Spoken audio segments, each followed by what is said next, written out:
makogi. To chako penjo ni apisas magu onego wuog Nairobi ka mondo koro gibede gwenge kuonde ma thuya no timore. Erokamano. Erokamano nya Jaugunja. To dawachi ni pesa tu ng'e ni okelo weche mang'eny maricho. Kata Biblia osewacho ni ero pesa e chakruok maricho.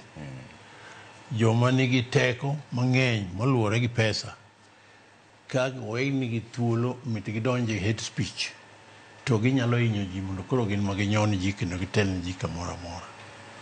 Koro mano to adier wang'e wachno. Kendo kotiyo gi pesa do gineno ka pesa nyalo miyo inyalo kata haya jomoko magoyi to gionge sababu. Igoyi agoya mahinyi kabisa mahinyi jogi to be ionge gi wach nikech pesa otiyo kanyo. Koro pesa en asara maduong' to bende en gima ber ma ji te dwaro to okelo lweny. Omiyo hate speech ni en a source mar kelo gik mang'eny malich. Ka in gi pesa i generate hate speech. Tieni kelo gika chalo atrocities, crimes, tieni timbe ma okare, genocide, negruok kaka oganda te nyalo neg nikech hate speech oyudo thuolo.